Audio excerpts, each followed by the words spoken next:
webinar this morning with Christine Armstrong. I'm Grace Lovelady and I work in the central team within Future Focus Finance. And it's great to see so many people joining us today. I think we've had about 200 bookings for this, so it's absolutely fantastic to see so many people engaged. So I will hand over to Christine in just a moment and ask her to introduce herself properly for those who aren't familiar with her yet. However, I just wanted to run through a few housekeeping notes just before we do. So all of you as attendees, you are currently muted and cameras are off. However, if you do want to have any questions answered by Christine on the topics that come up today, then please put these into the comments box below and we'll pick these up as best we can and get Christine to answer before we finish. If you're not familiar with Zoom, you can access the chat box by clicking chat at the bottom of your screen and it should appear on the right hand side. Also, in terms of your view, if you click on speaker view at the top, that will show a full screen and of Christine and the slides that she's presenting. However, sometimes the speaker view box can get in the way. You can actually move this by clicking on it and moving it out of the way. And if you are having any extreme technical issues, please put a comment in the chat box and we'll try and sort that out for you. However, just so you know, we are recording the session today, so if all else fails, don't worry, this will be available on the FFF website hopefully today, so you can watch it in full at your own leisure. So it's all covered. We will try and finish early today because appreciate many of us have back-to-back meetings and an hour is quite a long time to fill, and we do want to have some conversation before we close. So we will try and have some time for that. However, myself, Christine and the team will stay on the line for about 5–10 minutes after we finish in case any of you want to ask some further questions. So I think that's everything, and without further ado, I will hand over to Christine. Thank you. Thanks, Grace. Lovely. Good morning, everyone, and thanks so much for turning up on this whistle-stop tour of hybrid work. Now, this is a consolidation of 3 weeks worth of training that I've been doing with some of your teams, and it's been a real pleasure to work with them over the last few weeks. They've been really engaging and I've really got my head around some of the challenges and issues that you might be facing in your world as we kind of are in this strange space between kind of normal work, you know, office-based work, working at home, and some people working between the two. So what I've done for today is I've consolidated all those 3 weeks into one session. So it's going to be quite quick. If you are watching this and thinking, oh, I'm just going to input some data on the side or just respond to my email, it's probably not going to work brilliantly. What I would suggest is either focus your attention on this and see if it's going to work for you. And if it's not, fine. But if it is, just engage your attention with it. And if you really can't focus on it, maybe go and do the other things you need to do and then watch the recording at a better time. You do really need to have a pen and paper in your hand because although this isn't interactive in the way that it would be if we were in a training session where we'd be doing breakouts and coming back together, there's really no point in doing this if you're just going to watch it and then have no activity. So what I'd like you to do, what I'd recommend is that you have a pen and paper and you write down the numbers 1, 2 and 3 for a list, and I'd really encourage you to take 3 things out of this that you would like to try that you're not currently doing, new ideas, new thoughts, maybe things you've done before, maybe totally new. You'll do as a result of it. To put another list with a 1 and a 2, which are 2 things that you might have a chat with your team about, because making changes to how you work is fine for yourself, but obviously, ideally you want other people in your team to at least understand what you're doing, or maybe have a conversation about what might work better between you. And then have a 3rd list of just maybe 1 thing that you're going to stop doing as a result of taking a fresh look at hybrid work. So if you're brave enough to ask me a question at the end, I might even ask you for some of those lists. So don't totally relax. Have a little think about the practical takeaways that you would want to take from this. So, working in a hybrid world. My name is Christine Armstrong. I'm a researcher, so I spend a lot of my time interviewing people, talking to people about the world of work.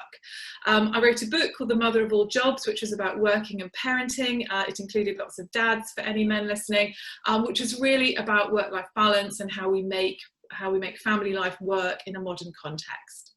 I also ran Jericho Chambers for 5 years, which is a leadership communications consultancy, and that's relevant to this just because we worked in a very hybrid way. We had an office, but everybody worked remotely. We didn't have fixed timetables. Everybody worked where they wanted to. So I started studying hybrid and remote working then, and have continued to use it since I published the book, and have been working through different organisations in different places. So things we're going to be covering today are all of these different communication streams that we're all bombarded with, video calls, have a little chat about that, have a look around yourself, bit of time management, some home life boundaries, getting your messages read and responded to, which I know has been a real challenge for some of you during this time, team productivity, your own productivity, energy levels, how to keep yourself going through the possibly quite long, dark, tricky winter that is ahead of us, and also just having a little think about your own networks and your own the people that you're talking to day to day.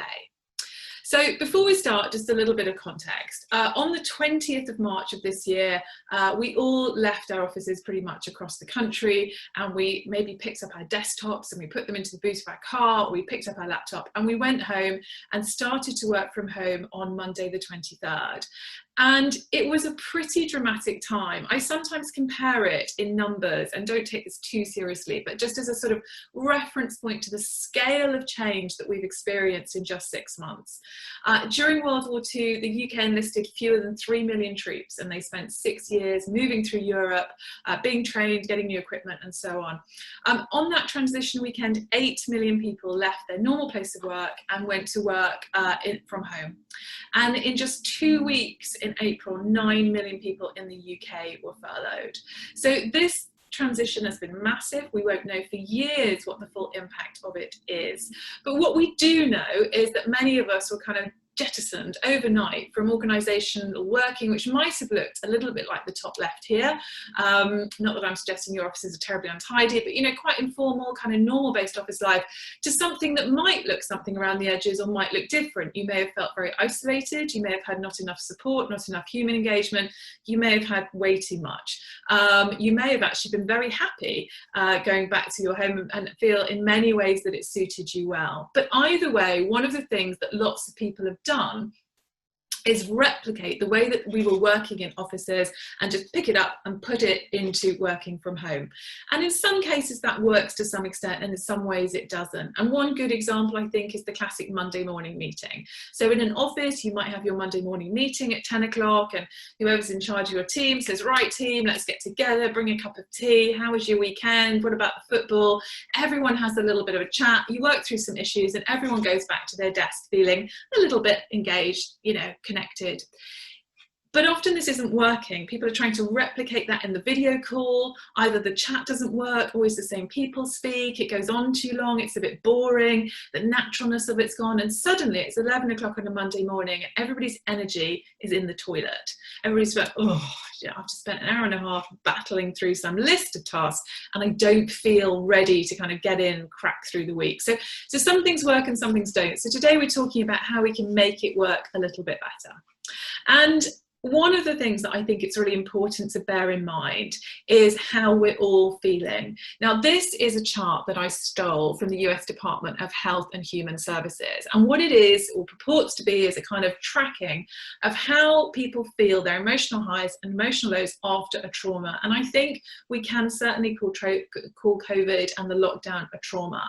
So we have the pre-disaster, which is maybe sort of February, March, as we're sort of aware that something's going wrong.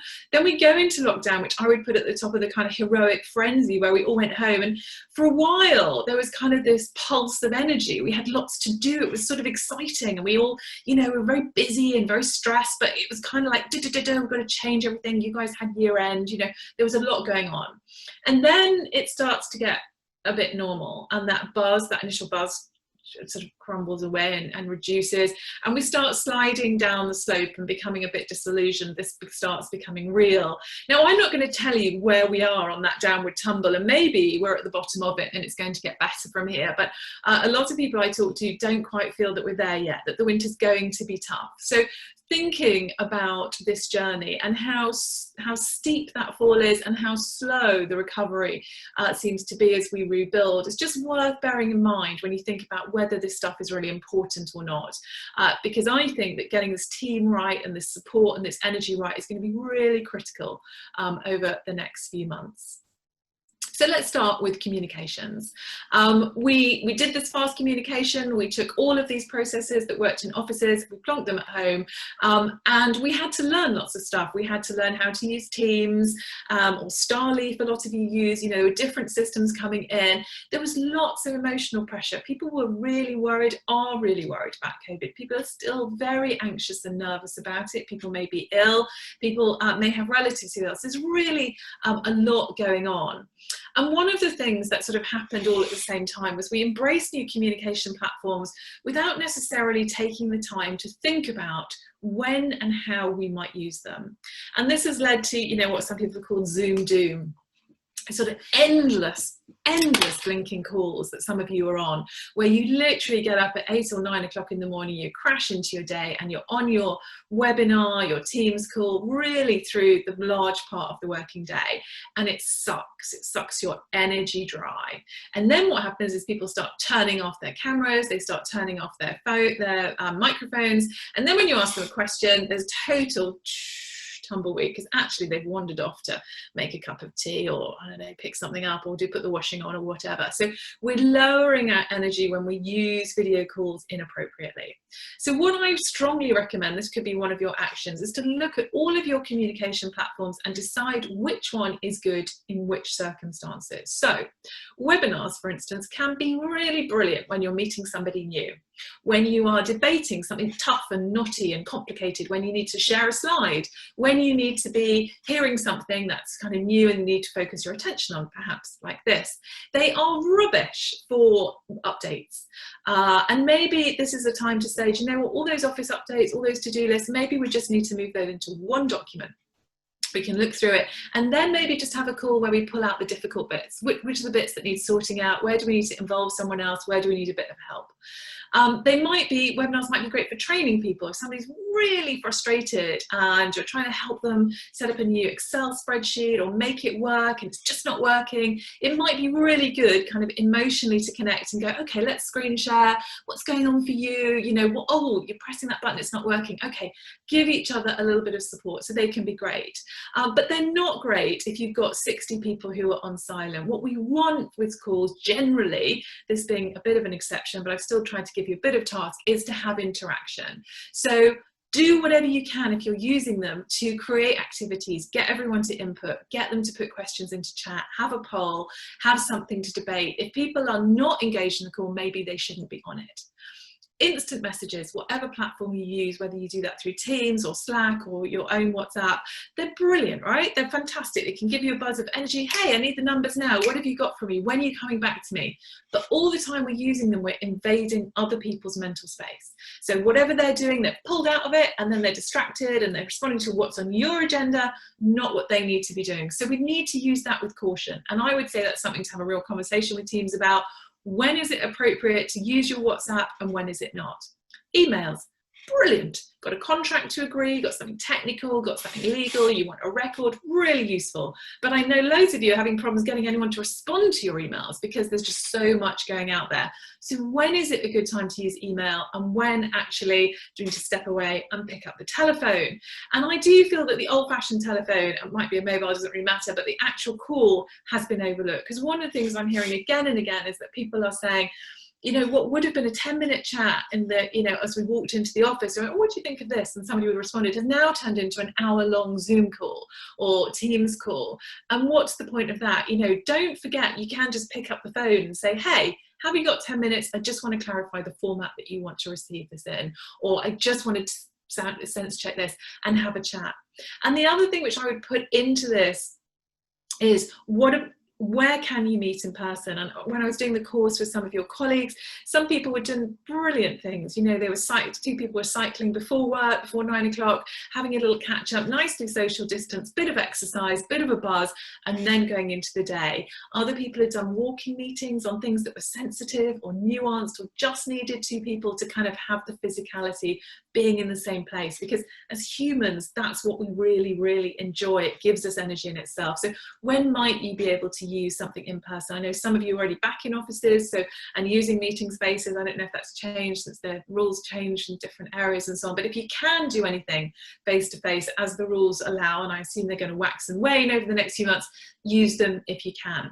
So what I would encourage you to do is to draw a version of this chart for yourself, to look at the different platforms that you use, put them in the medium column, talk about who they're best for, whether it's clinicians you're dealing with, your own team, external suppliers, the speed that we associate with them. So, you know, emails could be 2 or 3 days to respond to, whereas instant message, obviously you expect something. So, you know, what appropriate time time? What's the purpose? What's the best use of them? And what are the downsides of them? So Teams getting really dull and instant message. So that'd be one of the first things that I consider that you have a think about. Now, what I would really love you to do is to put that conversation into your team talk, to have a conversation with your colleagues, because one of the things that people are not really getting is time to really focus on work.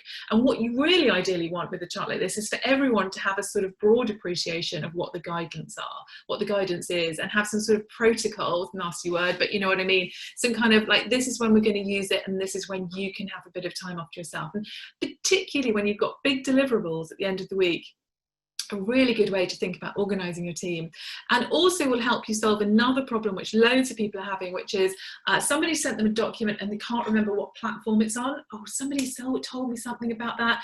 Is it in my email? Is it on my instant message? Did they send it on this? Oh, I can't remember. And then going through multiple platforms to look for stuff. You know, can you agree the one shared space for documents? Can you have that conversation with your teams? Okay, that's the first big thing. I'm going to move on. If there are questions about it, we'll come to the end. I can't see your questions because I can't read and write at the same time. So we'll come back to it if that isn't clear. The next thing I want to talk about is video calls specifically, because it's come up so often and because people have struggled with them. And there's two bits to this: the technical side of video call, what do you need? And then there's the kind of practical stuff. So the technical stuff is really quick. Attach an Ethernet cable if you can. Latency, which is the delay between us speaking and the other person hearing it, is stressful to us as humans. It messes with our heads. We try and compute what's going on and it drains us. It kind of, it's a stressor. So attach an Ethernet cable. If your Wi-Fi is not great, upgrade your Wi-Fi if you can. I know it's easy for me to say, I'm just putting it out there. If it's possible, go for it. Have your camera at eye height. Now, I'm not having a go at you guys, but I've dealt with lots of you over the last few weeks, and there's a lot of this going on, you know, a lot of up the noses, a lot of camera, a lot of ceiling action. Not great. You want it nice and neat at eye height. And if in doubt, I should be speaking to the camera. I'm probably not because I'm following my own slides, but speak to the camera if you want to make a point emphatically. Have your background look professionally ordered. I'm kind of tempted to show you that we're actually building in here. So my husband, it's absolutely, look at the state of this room. But with a small bit of space, you can make it look quite smart. I've literally got a step ladder over there with paint on it. But just make sure your background is quite ordered. And if you can't manage that, I know some of you are in shared accommodation, you know, it is difficult, you know, try the screens if your computer can manage that, or just have a bit of wall, but just have a bit of a think about it. It's worth taking the time and call someone and get their feedback. Move your camera around. Is this good? Is this good? What looks better? Make sure the light is in front of you. I see way too many people with the light on one side like this, the half their face is in darkness and half the face is in light. People see your eyes and you're more trustworthy. So try to have your face as well lit as you can. And lots of people say to me, well, how do I get heard on calls? You know, I don't get called on and I can't interrupt. And then I'll look at them and they're sort of sitting in the darkness, you know, and that you can barely see them. So make sure you're well lit. I have fancy lamps because I do a lot of filming and stuff like this. So I'll show you one, like, you know, it's like this. Don't want to blind anybody, but anyway, I've got a fancy lamp that makes me look a bit brighter. I should really have the other one, but I think it's gone the way of the building work, to be honest. But you could easily do that. You can just try angle poise lamps or other lamps you've got in the house, move them around, try and just make sure that people can see you. Connect a mic, make sure it's, you know, a good one. I mean, I have a professional one. Again, you don't need to spend money on that. It really depends what you're doing, but it's worth bearing in mind if you're doing bigger things. But maybe just make sure that your mic on your computer's working really well. Seat comfy, paper, pens, whatever else you need. My seat's really squeaky. I'm going to deal with that after this call. Water, tea. I always like to have an emergency banana myself in case things go on for too long and your energy drops suddenly and you can't get away. Checking all those details. Now, the last one, when I did it on the course, is massively controversial. So I'm going to throw it out there to you like a bomb, and I'm going to let you deal with it. But I really think you want to put it on your list of some stuff you're going to stop potentially, or at least on your list of stuff to talk about, which is hybrid calls. So say there are 4 of you who've gone back to the office, and then there's another 10 of you in the Monday morning meeting who are all dialing in. What I would strongly suggest is that you all do that call from your own machines with headphones on if you're in the office.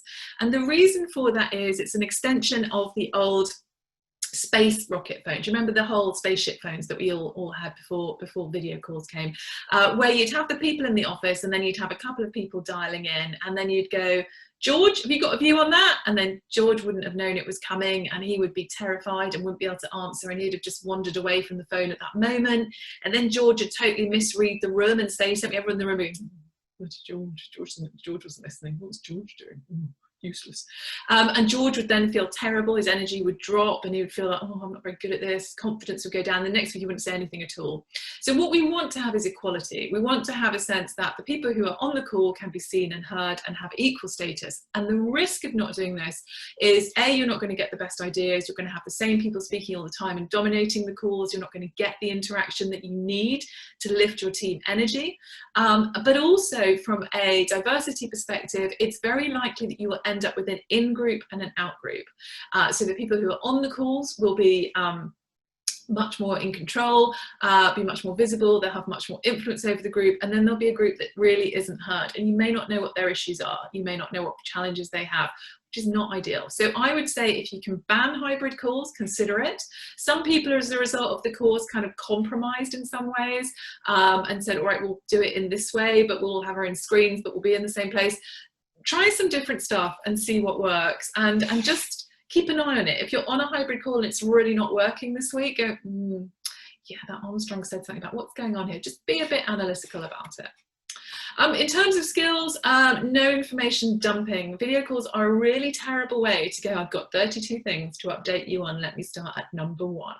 Share your agenda in advance, do the preparation, treat it like a proper meeting. These are the 3 things we're going to agree. When we finish them, we're going to cut the call off. We're not going to sit on here for an hour and go round and round and round circles. This is what we're here to do, we're going to do it and go. Engage everyone early, try and get everybody on the call to say or do something early. Even a quick intro, even if you just leave, put it in the agenda, 5 minutes, how's everyone doing? What's going on for you today? Little bit of a check-in, have a note, a chat, how's everyone feeling today? 1 line. How's the workload going? 1 line. Everybody put in a word, get people sitting forward. What you want to do is give them a little pump of adrenaline so that their full attention is engaged and they know that they're part of the call and they might get asked. Have a running list of questions, as I think we do in here. Allow a bit of space for chat and Q&A. Now this is a balance, because some of you have said, oh, I spend so much time on Zoom, on web, I was chatting, I can't get any blinking work done. Again, schedule it. If a team meeting is coming up, you probably need a few minutes to check in and have a bit of a laugh. But then there are other things where you go, right, the agenda's this, we've got half an hour in the diary for it, can we just crack on? So have a balance between that and have a chat with people. If people are disengaged and bored, there is no blinking point in the being on the call. They might as well go and get some work done. And if you are chairing the call, if you are hosting it, you are responsible for that. So don't waste people's time and don't allow your own time to be wasted. I'm going to come on to that, to how to say no to meetings. Try to keep them shorter. Andy Bounds, who I follow, I really recommend him. We'll do a reading list from this call. He always says that if you change 1 meeting a day from an hour to 45 minutes, you save yourself an hour a week, which is 50 weeks a year, which is a week's worth of work. So bring your meeting times down. 45 minutes is great, gives everyone time to go to the loo, write a note, send an email, get another cup of tea before the next one, which is why we'll be bringing this one in a little bit early today, just to give yourself that little transition moment to the next ones. Have systems for people to interrupt, put your hand up, either physically or using the devices. Plan your activities. Even if it's a team call, you can still do breakouts and say, we've got 2 knotty problems. Team A, you think about this one. Team B, let's bring it back and put it together. You know, use the tools available. Don't just go into really flat meetings, which kill everyone's sort of sense of purpose and determination, and end up with your actions. Who's doing what, by when? What have we achieved as a result of this call? And if you're energetic about that, people will be much more likely to come onto it next time. Right, I hope you've got some actions from that. You should have actions for yourself on your video setup, I hope, and actions for discussing with your team how to get more out of your video calls and make sure that they're part of the productivity and team dynamic that many of you flagged to Megan in her poll of what was relevant to you. I'm going to move on now to networks and networking. So this is our third subject. I told you this was going to be whistle top. So we're going to move into networking, and I want you to have a think about who you are dealing with over the course of a week. So for most people, our networks, the number of people that we engage with in a week have got smaller. And it is harder to engage people with whom we have weak ties. So if you think about ties, if you think about your strong ties, the people that you know well, so maybe your immediate 4 or 5 colleagues, you're a strong tie. Weak ties are those people that you see in the hall as you go in and out of the office. Maybe the lady who, I don't know, runs the coffee shop that you pop to, that you say hello to and have a bit of a chat to every day. Those people are your weak ties. Clinicians may be part of your weak ties. You just see them from time to time. Hi, how you doing? How are the kids? Whatever. And on you go. It's harder to engage those weak ties remotely because you don't have that kind of serendipitous interaction, that occasional sharing a lift, walking through the door at the same time. The risk of this is that our own networks get smaller and smaller and smaller, and we accidentally potentially exclude people in our own teams who are maybe less extrovert, who maybe are a bit shy, maybe are not that comfortable with the tech, maybe a bit self-conscious about their own home or whatever else is going on. And those people kind of get pushed further out, and we narrow and narrow and narrow on the people that we are most comfortable dealing with. So what we want to do is try and break out of that, and maybe put in a bit of time every week just to broaden your network. So this is one of your potential actions. Put in 15 minutes twice a week to call someone that you would normally see in the course of your day-to-day job if the hospital was operating as normal, and just check in with them. Could be a bit of an interaction on social media, could be a bit of WhatsApp chat, could be a little bit of a call, just, you know, checking in on you. Haven't seen you for a while, how's things? Be great to catch up with you. They may not respond, that's okay, but you may just start to refresh some of those networks, particularly if they're of value to you. So if you've got a clinician that you really need to get their planning for next year or some feedback or check in on some stuff, try and keep those relationships fresh. Put in the times.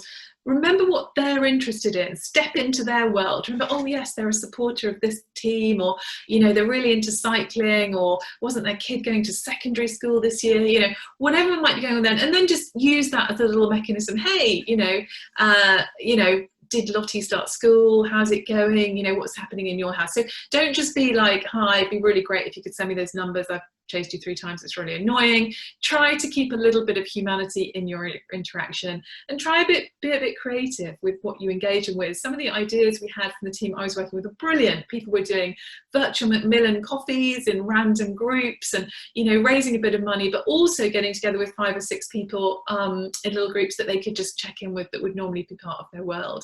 Other people were doing bits of quizzes and other some slightly bonkers, but, you know, you don't want to use loads of time inventing activities, but use a bit of time just to make sure you're not just in your rut. Okay, that's just the first part. I'm worried about my own time for this. We're going to go on a bit longer. Right, I'm going to move very specifically into time management now, because I know that this is really something that a lot of people are battling with.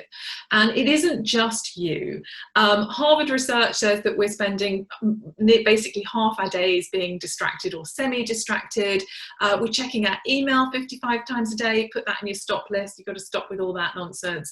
Instant messages 77 times a day. I mean, it's a wonder any of us get anything done, right? And spending 11 minutes on any project before we get interrupted. This is nonsense. I'm sure none of you are doing that, but just in case you are, I really want you to start planning and thinking about your time. And this is even more important when you're working remotely, because it is so easy to get up in the morning and crash into your day and just bombarded with incoming stuff, taking control of your diary. You're not able to get on with the things you need to do by the end of the week. And then come 6 o'clock, you're like, oh, crap. All this stuff to do. I haven't got any of it done. I spent all day responding to other people's messages. So stop all of that. Take some control. I'm going to list 20 actions. And I'm going to do it super fast. So if you are still doing that spreadsheet, you're done now. This is not going to work for you. Take control of your time. Here are 20 ideas. You might have done them before. They might not have worked. You can retry them. The thing with time management is like dieting. You decide you're going to do it on the 1st or 2nd of January. And then by about the 15th, you're like, forget it. It's fine, I'll just go back to what I always do. You've got to keep reinstating it. So I'm not afraid to reinstate this, even though you all know all of this. Track how you're spending your time now. What meetings did you do in the last week you shouldn't have been on, weren't relevant to you, didn't move you forward? Put a line through them, don't agree to do them again. Set your daily and weekly goals. What am I going to achieve today? What am I going to achieve this week? Keep focused on those, keep checking back. Plan your day the night before. Blank it out in your diary. I'm going to spend 2 hours doing that report. I'm going to spend an hour dealing with that technical issue. I'm going to have a meeting with X. Plan it out. Don't let anyone else take control. Say no often. Now, I know that you're not all head of your trust and you're going to go, Christine, you do not understand the NHS. You can't say no to everybody. Everybody wants your time. Figure out some really polite ways to say no. I don't know if we've got time for it today, but I do have some strategies for saying no. You might have to do the course. Keep a list of your tasks. I'm sure you'll all do that, but prioritize them every day. So I personally use the Eisenhower matrix because I was trained on it 20 years ago, but there are loads of ways to prioritize tasks. Have a look online, choose the one that works for you. The Eisenhower is you have 1, 2, 3 or 4 by every task. Number 1, urgent, important. Get on with it. Number 2, not urgent. Fine. Plan when you're going to do it. Put it into your calendar. 3 hours, I'm going to get my head down, I'm going to deliver that project. Number 3 is not important and not urgent. If you can, give it away. If you've got to do it, if you just like there's no one to give it to, fine. Put it in at Friday at 4 o'clock when your energy's so low you can't do anything else useful. If it's not important and not urgent, cross it off your list. But anyway, there are other techniques and I don't mind which one you use. Obviously, you choose. Put a start and an end time for every task that you have. If you decide that you're going to write a report and you give yourself 2 days, guaranteed it'll take you 2 days. If you put in your diary that you're going to do it in 4 hours, good chance you will. Parkinson's law, our tasks expand to the time that we give them. Create systems that saves time, automated messages, filing systems, all that stuff. Some people are great at that. I learned doing this course, some of you not so much. Cancel all of your interruptions or your pop-ups, your newsletters. Block out 2 hours at least every day for deep work. Do that in the time of your day when you can do that. So when your brain is good. For me, first thing in the morning, 2 hours, no worries. Same task at 3 in the afternoon, disaster. Block out your email time, so 2, maybe 3 chunks a day. I know some of you find that difficult. Like, people expect me to respond, but tell people what you're doing. Do it as a pilot. Try it. Schedule your breaks and exercise. We'll come back to this, but I'm really worried about some of your energy. Say no to meetings. Oh, I've said that somewhere else. Sorry, it's a repetition. Shorten your meetings, we've covered. Change your communications, we've discovered. Break down tasks when you're procrastinating and you don't know what you're doing. You're just avoiding something. Break it down to small parts. Well, first of all, I've got to go and get the data from here, here, and here. Then I've got to create a new Excel sheet from here. I've got a basis there. Break it all down, much more likely to do it. Host a team talk on efficiency, on productivity, maybe as a base of this. You can take that as one of your actions. Stop multitasking because you can't listen to me and do your Excel. We've agreed that. Ignore all your incoming nonsense messages. Just turn it off. Just don't get involved with stuff that you don't have to. And do a little 2-minute review at the end. How did I do today? Did I get stuff done or did I get totally and utterly distracted? Right, next one, other people are not responding to my communications. I had this a lot in various different guises through the NHS. So in the past, I'm able to doorstep people, go and chase them down, wait outside their surgery, or, you know, just loiter in their doorway until they talk to me. And now I'm sending them emails and they're going nowhere. So here are a few thoughts on how to write email messages, particularly this is, but it could be other forms, that people are likely to read. First thing they see is your name. Do they know who you are? Have you gone to say hello to them? If not, could you put them into your 15 minutes of networking and say, hi, Serena, I see that you're new. Welcome to the team. Be great if we could just have a little chat and say hello to each other. The next thing they see is the title of your message. And update report, please send data, FYI, all, Who's going to read those, right? So you want something quick, something new, something surprising, got a quick question, small favour, your advice. A really good one is Steve and I were talking about you, and everybody wants to know what Steve was saying about them, don't they? So just think about how to phrase it in a way that's going to engage their interest, lift them a little bit. Specified action. If you could send me the data, why? A little quick technique that you could share with colleagues is to write 3H, meaning I need it in the next 3 hours, or 3 days, meaning anytime in the next 3 days. It'd be great if you could get back to me with your thoughts on this new process or this design. So give people a clue. If it says 3M, then I suggest you pick up the phone, because I think they might not like you very much. Tell them why it matters. So if you could send me that data, then I can finalise the report and we can approve the budget so everybody can move forward. And keep your tone as warm as you can. It's very easy in these times to get low as well. If you send to me, that would be great. And they respond to that tone, and the energy drains out of the room. Which brings us neatly into energising. And this is a big theme for us, I think, when we think back to that slump that we're all potentially heading into. And the thing with energy is that the basics matter. And I don't want to sound like your mum, but loads of people are having trouble sleeping at the moment. And that's partly because their working day is seeping into their home life. They can't switch off, their brains are whirring. And so I would strongly recommend thinking about your sleep hygiene, as it's become called. There's loads of stuff online about turning things off, bright lights, you know, unwinding in the evening, settling down. Just if you are struggling with sleeping, take some time to think about it and do it a bit better, because it's critical. Eating, if you're sitting around all day eating hobnobs, I don't blame you, we've all been there, we all do it, but it will deplete your energy over time. So just think about fixed meals and think about your energy release during the day. And exercise is so key. Too many people are crashing out of bed in the morning, crashing down to their computer, and then going through 8 hours and wondering why they feel really quite depressed at the end of it. Try and do something before work, before you start, whether it's the proverbial walk around the block that nobody does. If you've got a dog, that's great because it forces you out. Get out and do something. Do a 10-minute HIIT exercise on YouTube. I'm a big fan of oh god, Amy, I forgot what she's called now. I'll put it in the links. But anyway, you know, a 10-minute HIIT exercise, a bit of jumping around, an old Joe Wicks, a yoga class, you know, cycle ride, whatever. Try and do something. You'll look better, you'll sit better, you'll have more energy, and tell your team that you're doing it so you inspire them to do it. Maybe do something at lunchtime. I know some of your teams are doing virtual walking lunchtimes where you're speaking to each other, but you're all walking around your own parks and just catching up. Brilliant. Do a bit of that. Lots of mutual support. So, you know, I know one of the officers was doing a rate my plate and sharing some stuff. I think they were actually looking at the unhealthiest meals. I was trying to encourage them to look at maybe some healthier meals, but, you know, have some mutual support, encourage each other. We, as I said earlier, are very hardwired for real people, and webinars, you feel like it's nice to see me maybe, because then I'm not just a voice in the darkness, but on the other hand, you don't know me. It would be much easier for all of us if we were in the same room right now. And so just think about ways to replicate that humanity and that need for people. Lots of people have been very lonely during lockdown, still are feeling very limited or very frustrated by the people in their house not perhaps giving them the outlet for adult conversation and things that they wanted. So where can you put in your daily and weekly structures kind of the human interaction that you need? And think about your social life as a part of that. You know, when do you switch off and when do you talk to other people?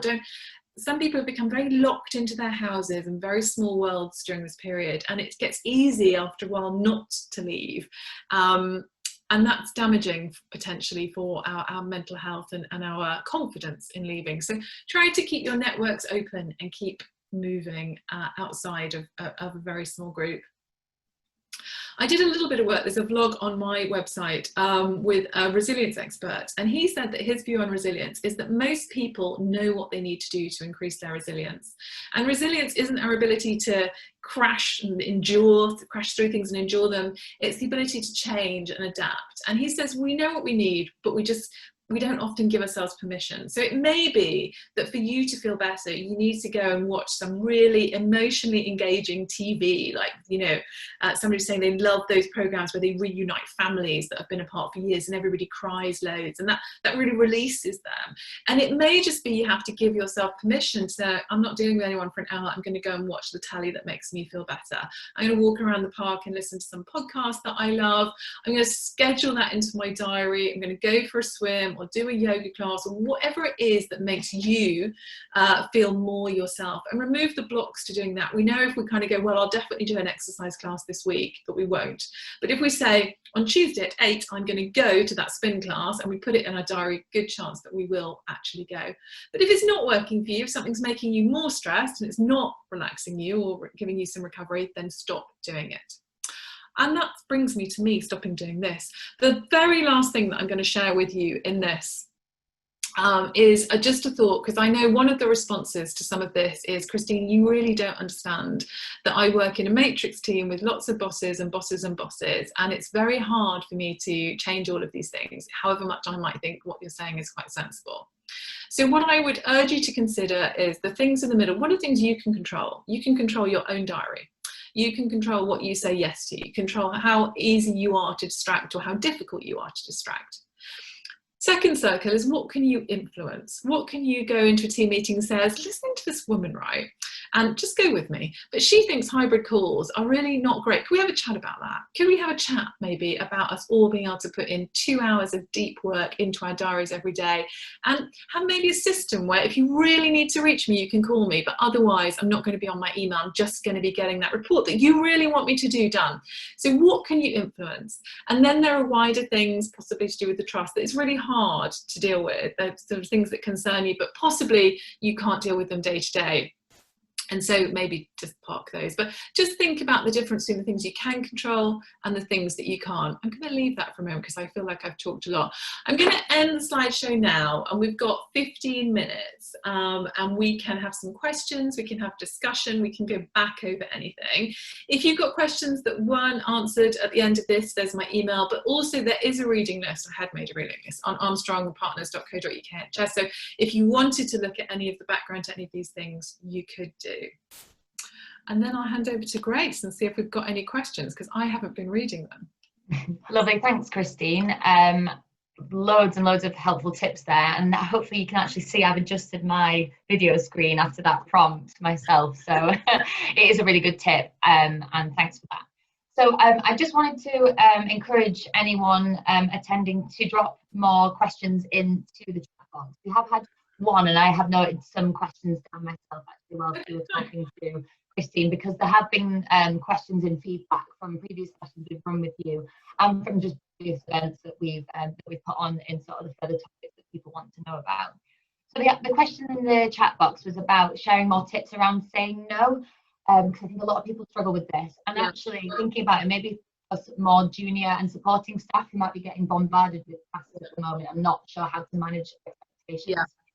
So I think the first thing is the kind of macro stuff. So is there a conversation where you can go to a boss or the next person up and say, look, I get inundated with all these requests. Could you help me figure out which ones I should be responding to and which ones I can't? Because I feel that my goal for the week or the month is this, but I'm not able to achieve it because this other department has asked me to do this. I don't know whether I should be doing that. So look for some alliances and set some of your own boundaries, and just be a bit analytical about that and bring someone on that journey. But don't do it as an I don't want to do that. Do it as in I'm really keen to keep focus on my own goals. And there's a video link in the reading list, which I'm sure Megan and Grace will share with you afterwards, which is a TED talk where somebody says, you know, think about your next appraisal. What do you want to be able to say you've achieved? And write those down somewhere and make sure that you're able to deliver those things that you want to achieve. So keep those kind of big picture goals of your role in mind.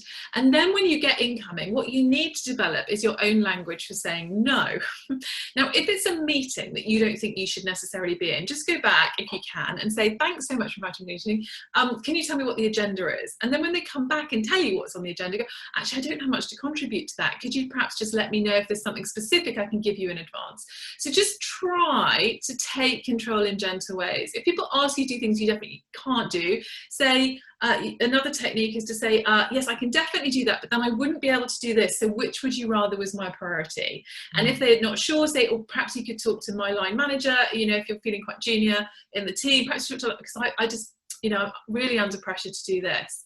And the other thing is just figuring out your own really polite ways to say no. And I quoted this on the course, but somebody I know is a headhunter, a really senior recruitment for board level jobs in London. And as a result, everyone that knows her, that ever meets someone looking for a job goes, oh, you should really talk to her. She'll have great advice on your CV, on your career, on being a board member. And so she gets inundated all the time by people who are not her core business. And she's got this lovely response, which is, I'm really happy to do you a favour. However, I get loads of requests. So if it's the one favour that you would ask of me this year, I'm really happy to see this person. But if it's not so important, then I'll probably leave it on this. Just 99% of the time they come back and go, oh gosh, I'm so sorry. I just hadn't thought how many requests you'd get. Of course, don't worry about it. And once in a while, someone will say, actually, this is really critical. Just say, fine, I'll give you the time. So just come up with your own techniques just to keep your own time. You don't get many points by saying yes to everything. It feels like a really positive thing to do, but actually if you don't value your time, other people don't either. And I think seeing your time as the expression goes, as like diamonds rather than like sand. So giving away your time, imagine it, you know, as giving away possessions or money. You know, do what you can psychologically to guard it. Excellent. Thanks, Christine. We're getting a few questions through now, which is great. But we do have a hand up from Jeremy Goff on the line. Can we unmute Jeremy, please, Megan? Jeremy, are you there? I've unmuted him, but I'm not sure if that I have to ask to unmute. So, Jeremy, if you want to maybe drop the question in the chat box if this isn't working, we can ask on your behalf. Sorry about that. Yeah, he's not coming through. Okay, let me just move on to some other questions. So we've had one around, do you think it's important to be visible in team meetings? I don't have a working camera and I sometimes feel excluded, forgotten about in these meetings. I do, I really do, and that's possibly not helpful if you're unable to solve your working camera. What I would say is a lot of people in NHS teams have struggled with their kit while they've been working from home. So they haven't had enough screens, they haven't had things that work, they haven't had a comfortable office chair. And I would say, given where we are in lockdown, this is the moment to raise it with your boss and say, this is not a short-term 6-week thing anymore. My kit needs to work. I think you will be excluded if everyone else is visible and you're not. And I think you should verbalize that and say, I don't feel like I can participate. I don't think I could do my job very well. Actually, this really matters. I would say, it's easy for me to say, it's not my budget. I have no idea what's going on in your household. If necessary and your career and your job is important, I would even consider going on eBay and seeing if you can get a secondhand one and get it to work. Because I think if you're going to be taken seriously, people need to see you and you need that engagement. So I would say, address that today in some way. Lovely, thank you. We've had quite a few questions around the sort of work-life balance. So you did touch on Parkinson's law earlier in the slide.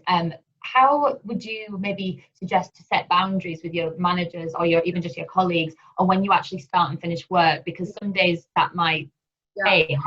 So the first thing you would do is set your own boundaries. So if you don't have a start and end time and you're getting up in the morning, having a coffee and thinking about going for a bit of a walk around the block, and then you get a message from your boss that says, oh, can I have a quick chat because I've got a meeting that starts at 8, then your day's lost, right? So I think, first of all, you need to have your own boundaries and say, right, I'm prepared to work these hours. And that's basically it. Now, there might be exceptions to that, and I'm willing to make those exceptions. But core hours are this. Communicate that with your team. Some of you have, you know, depending on what system you've got, you know, available now, not available now, but use the tools you've got to say available, not available, and push back. If somebody puts a meeting in your diary at 8, say, oh, thanks for the request. I don't actually start until 8:45, so could we move it a bit later in the day? Use your voice. Don't passively accept all of the stuff that's going on in other people's head, because one of the risks of us all being remote hazards, we're much less sensitive to what the pressures other people are under. And it's really easy to judge, oh, that bugger, you know, they keep inviting me to meetings at 8 and they don't know that I've got to get my kids to school and it's really stressful, and you know, you get really cross about it. And if you went back to that bugger and said, I'm really sorry, these 8 o'clock meetings are ever so tricky because I've got 3 different drop-off times now in the mornings because of COVID, I'll be home by 9:15. People go, oh, I'm really sorry, I just didn't realise, I'm so sorry, I was just trying to get on with the day. So having the language and the conversation. I had a message on Friday, somebody saying, this doesn't work, somebody so-and-so hasn't done so-and-so. And I emailed back and I said, you've done it every other week and nobody knew you weren't available. And the guy called, he said, I'm really sorry. I just hadn't realised, I hadn't verbalised that I wasn't going to be around this week. I was like, yeah, there you go. So find the words and then you can have a conversation. So again, there's been some more questions around this, but what about for those more senior colleagues who are potentially putting those in your diary, and how do we encourage more junior staff to have the confidence to have that voice? Send them to me. I think my view, and you know, this comes from inside you, but I think if you raise things, even as the most junior person in a team, in a really sensible, team-oriented way, and say, I was on this webinar the other day and a couple of things got back. I really wanted to talk to them because they really raised some issues for me, which is I spend a lot of time on these meetings where I don't feel I'm adding a lot of value and it's taking me away from delivering what it is that I see as my core role. Am I right about that? Is that what you want me to deliver? Try to have those conversations. I know it's really easy for me sat in my home office to tell you these things, but try to find the words and the chinks and maybe the alliances. Maybe there's a couple of you that could go, you know, as a group and say, look, we've just done a bit of an analysis of our team, people like data, and we've had 4 meetings last week where none of us said anything and none of us had any action. So what we're wondering is whether we could use that time better. And the offices that work remotely all the time have protocols. So they have a team agreed list of when you use a video call, when you have a team call, when you move something to a document, where that document is. You know, is that a conversation you can have where you go, actually, I think we need to have some departmental protocols where we go, this webinar, you shouldn't have, for instance, if you have a webinar or a video call, the only people who are on it are the people who can participate. Is that a reasonable thing or not? And have a conversation. And I would encourage you to try, and don't see senior people as mean. They might be, but they may not be. They may just be busy. They may not have thought about it. They may go, yeah, there's loads of rubbish in my diary I don't need to do as well. Okay, let's chat it. You just don't know. So I would encourage you to try, and I'm sorry if it doesn't work. Brilliant. Lovely. So I think we've got time for a couple more questions. There's been a few around engagement, so I might just put 2 back to back. So there was one around tips for engaging large meetings, say 25 plus virtually. So how do we, you know, keep energy levels up and people engaged? And then another side of that is how do we ensure the sort of team members are continuing to feel engaged? Because at the moment maybe morale is quite low just with what's going on across the world and this change in our working. Yeah, I mean, the question on your 25 person meeting is what's it for? What are you trying to do? So if it's an update, then are you better off sending a memo saying 3 big things that this department needs to deliver this week, 1, 2, and 3. Any questions? Do you need to have a team call? Don't know. Are you going through some endless blinking list of activities where one person's going, well, I've got to deliver this report and it's going fine and I'm going to put it in on Friday, but I'm going to get a draft and I'll send it on Thursday. Does everyone need to hear that? What are they on the call for? What is the purpose? Is there a better way to do it? Could you, if it's an update from the head of team, make a little video, 10 minutes, you just on your camera going, hi team, just wanted to flag, big thing on this week, everyone's head down. If you've got any questions, we'll set up a call, but maybe it's perfectly clear, and just send the information out. People can watch it whenever they want to. Put it onto the intranet, put it wherever you want, email it to them, whatever. So I would say really rethink those calls, and don't assume that something that worked really well as a meeting for 25 works well as a web call for 25, because it generally doesn't. And keep it short. Don't have these hour-long meetings with 25 people staring into space and downloading, you know, stuff on, you know, their Twitter or whatever, because they're just totally distracted. You know, just if they're in it, make sure they're there for a purpose. Wonderful. Thank you. just wanted to mention as well to people asking questions, if there is anything that you want us to sort of elaborate on at a later day, any more topics that you want to sort of do a deeper dive into, then please let us know. There will be feedback circulated, a link to feedback after the call. Okay, so how many more questions do you want to take, Christine? Another one or two? Start popping off. Lovely. So we did have one about actually sharing examples around the department protocols. Do you have any? Yeah. They're on the reading list. So if you look at GitLab, I know it's a weird name, GitLab, on the reading list, there's literally, it's massive. So, but just have a look at some of the things they put in as protocols. They're really sensible. And they do the hybrid call thing. They do lots of other stuff. I mean, there are loads of them. And actually, they all share them publicly now. They generally come from the big tech companies. They tend to share them publicly. And you see that they bleed into each other. But I think it's really worth just looking when they're really simple. This is when we use this call, this is what we do. If you're in a call, you have your camera on. If you can't, if your camera's not on, you probably shouldn't be on the call. They just have loads of rules and they're really clearly expressed. So I think theirs is one of the best, but there are lots. Wonderful. Lovely, thank you. So I'll finish with one question and then we can finish 5 minutes early so we can allow people to join their other meetings. However, we will be staying on for anyone that does want to ask any more questions. Yeah. More directly. So we've just had the question through from Jeremy, and he says, I like the tip around refreshing, renewing our networks. Do you think people try to renew contract with, do you think people will try to renew contract? Generally, they're welcoming this from their perspective too. So do you have any preference on whether this works better through a call or a video call about refreshing networks? Yeah, I think it depends on your personal engagement with that person, how you're presenting it. So I think a lot of people I talk to are lonely and actually want more social contact, Jeremy. So there may be people who are like, blimey, I've spoken to the same 5 people in my team one week and I'm bored of them, and actually a bit of a chat with Jeremy, it'd be good to know how he's getting on, and actually I've got a few things I'd like to ask him. Or it may be that they're already overwhelmed and busy, I haven't got time for bloody Jeremy and all of this as well. So we don't know, right? So your job is to step into their world and say, hi, Jeremy here, haven't seen you for a while, couple of things that I was thinking would be on your mind, so put it into their world. You must be thinking about next year's budget. I'm sure there's been changes during lockdown. I know your department's reopened. It'd be great to get 10 or 15 minutes just to get an update on where you are and a couple of useful things from us as well. So just my tip is to step into their world and to try and make a guess, and maybe just give them the options. Or maybe we can just quickly do it on a call. Happy to set up a web chat if that suits you. Or, if they live around the corner and you're working for Same Trustco, maybe we could do a social distance walk in the park at lunchtime and have a cup of tea if you're not in the Northeast. I don't want anyone to break the rules as a result of my bad advice. But if you're allowed to, then, why not, see if you can get together, because I think some people are really starved of contact. Absolutely. Lovely. Thank you very much, Christine. So we'll bring it to a close now. Lots of wonderful tips shared throughout, and we will be circulating the reading list that Christine has mentioned, that includes all the details from the slides today. And this session has been recorded, so this will be available on the FFF website as well. We'll circulate that link too, so you can share with your colleagues, as there has been comments in the chat box about how useful the tips shared today have been and how they want other colleagues to also have these tips shared too.